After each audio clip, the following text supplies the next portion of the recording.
Voltage के बारे में तो सभी ने सुना होगा। ये वही चीज़ है जो कि हमारे घरों में एसी, कूलर, पंखे, fridge, TV, lights, water pump, washing machine, हर एक इलेक्ट्रिकल उपकरण को चलाता है। और हमारे घर में वोल्टेज आता है लगभग 230 वोल्ट्स। लेकिन अगर कोई तुमसे पूछे कि आखिर 1 वोल्ट का वोल्टेज कितना होता है, तो तुम उसको कैसे बताओगे? आखिर तुम ये कैसे एक्सप्लेन करोगे कि 1 वोल्ट का वोल्टेज क्या होता है? तो यही हमारा आज का टॉपिक है कि आखिर 1 वोल्ट कितना होता है। अब ज़्यादातर लोग वोल्टेज को ओम्स लॉ के हिसाब से समझते हैं, जो कि है V = IR, जो कि हम भी समझेंगे लेकिन बाद में। फिलहाल हम बिना इस फॉर्मूले का यूज़ किए, बिना करंट और रेजिस्टेंस का यूज़ किए वोल्टेज को समझने की कोशिश करेंगे। तो अब ज़रा ध्यान से समझना, किसी भी इलेक्ट्रिक फील्ड के अंदर किन्हीं भी 2 पॉइंट्स के बीच का वोल्टेज 1 वोल्ट तब माना जाएगा जब उनमें से एक पॉइंट से दूसरे पॉइंट तक किसी यूनिट चार्ज को ले जाने के लिए 1 जूल का वर्क डन किया गया हो, यानी कि 1 जूल की एनर्जी का यूज़ किया गया हो। मतलब मान लो कोई भी इलेक्ट्रिक फील्ड है जिसके अंदर 2 पॉइंट्स हैं, एक पॉइंट ये हो गया और एक पॉइंट ये हो गया, ठीक। और तुम्हें 1 यूनिट के चार्ज को, 1 यूनिट चार्ज मतलब 1 कूलम का चार्ज इस पॉइंट से इस पॉइंट तक ले जाने के लिए 1 जूल की एनर्जी का यूज़ किया हो, तुमने 1 जूल का वर्क डन किया हो, वर्क डन हो 1 जूल। मतलब इस चार्ज को यहाँ से यहाँ तक उठा के रखने के लिए, यहाँ से यहाँ तक पहुँचाने के लिए अगर तुमने 1 जूल की एनर्जी का यूज़ किया है तो इन दोनों पॉइंट्स के बीच का वोल्टेज 1 वोल्ट माना जाएगा, ठीक। यानी कि वोल्ट = होता है वर्क डन अपॉन कूलम, यानी कि चार्ज, या फिर कहूँ एनर्जी अपॉन चार्ज, यानी कि 1 वोल्ट = 1 जूल पर कूलम, ठीक। अब ये इलेक्ट्रिक फील्ड क्या होता है और ये कैसे जनरेट होता है, मुझे नहीं लगता कि ये मुझे समझाने की ज़रूरत है। लेकिन फिर भी अगर तुम डिटेल में इलेक्ट्रिक फील्ड को भी समझना चाहते हो तो नीचे एक बार कमेंट कर देना। ऐसे ही अगर तुमने 1 कूलम के चार्ज को यहाँ से यहाँ तक ले जाने के लिए एक नहीं बल्कि 2 जूल की एनर्जी का यूज़ किया है, इसका मतलब ये है कि यहाँ से यहाँ तक का जो वोल्टेज है वो 2 वोल्ट है, ठीक। और अगर यहाँ से यहाँ तक ले जाने के लिए तुमने सिर्फ 2 कूलम के चार्ज को 1 जूल की ही एनर्जी का यूज़ किया है, मतलब यहाँ से यहाँ तक तुम 2 कूलम के चार्ज को 1 जूल की एनर्जी का ही यूज़ करके ले गए हो, तो यहाँ पे जो वोल्टेज है वो हो जाएगा आधा, यानी कि 0.5 वोल्ट।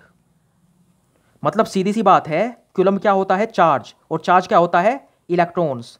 मतलब तुम बहुत सारे इलेक्ट्रॉन्स को किसी भी इलेक्ट्रिक फील्ड में एक पॉइंट से दूसरे पॉइंट तक ले जा रहे हो और उसमें एनर्जी को यूज़ कर रहे हो, एनर्जी को वेस्ट कर रहे हो, तो यहाँ पे उन दोनों के बीच में मतलब कुछ ना कुछ वोल्टेज है। इसको ठीक वैसे ही समझो जैसे तुम्हें धरती से कोई चीज़ को ऊपर उठा के रखना है। मान लो यहाँ पे कोई चीज़ रखी हुई है, धरती पे कोई बॉक्स रखा है 1 किलो का, और तुम्हें इसे यहाँ पे रखना है, मान लो 1 मीटर की ये ऊंचाई है। तो तुम क्या करोगे? अपनी एनर्जी यूज़ करोगे, अपनी ताकत लगाओगे इस वजन को यहाँ से यहाँ तक उठा के रखने में, ठीक। तो यहाँ पे तुमने क्या किया है, यहाँ पे जो वोल्टेज का डिफरेंस है वो आ चुका है। जैसे यहाँ पे जो वोल्टेज था वो 0 वोल्ट था, 0 वोल्ट से यहाँ पे मतलब ये है यहाँ पे इस बॉक्स में 0 पोटेंशियल एनर्जी थी, यानी कि यहाँ पे कोई भी इसके अंदर एनर्जी नहीं थी। लेकिन जैसे ही तुमने अपनी ऊर्जा का यूज़ किया, अपना वर्क डन किया इस बॉक्स को यहाँ से यहाँ पे उठा के रखने में, तो इसके अंदर जो तुमने वर्क डन किया वो इसके अंदर सेव हो गया पोटेंशियल एनर्जी के रूप में। अब जैसे ही तुम इसको छोड़ोगे ये धड़ाम से नीचे गिरेगा, मतलब इसके अंदर फिलहाल एनर्जी सेव हो चुकी है। सेम यहाँ पे होता है, अगर तुम इलेक्ट्रॉन को हाई लेवल से लो पे रख रहे हो, इसका मतलब ये है कि वहाँ से एनर्जी तुम्हें मिल रही है। जैसे यहाँ से ये बॉक्स नीचे गिरा तो तुम्हें एनर्जी मिली, और अगर तुम इलेक्ट्रॉन्स को लोअर पोटेंशियल से हायर पोटेंशियल पे रख रहे हो तो यहाँ पे एनर्जी तुम्हें उसमें तुम डाल रहे हो, यानी कि सेव कर रहे हो। ठीक वैसे ही जैसे तुम किसी बैटरी को या फिर कंडेंसर को चार्ज कर रहे हो, ऐसे यहाँ पे इसको तुम ग्रेविटी की बैटरी मान सकते हो। और अगर इस चीज़ को थोड़ा और आगे ले जाएं, यानी कि एक पॉइंट से दूसरे पॉइंट तक 1 कूलम के चार्ज को तुमने मूव कराने के लिए 1 सेकेंड लिया, यानी कि यहाँ से यहाँ तक इस चार्ज को ले जाने के लिए तुमने टाइम लिया 1 सेकेंड का, तो यहाँ पे ये कहा जाएगा कि यहाँ पे 1 एम्पियर का करंट पास हुआ, क्योंकि 1 एम्पियर = होता है 1 कूलम पर सेकेंड।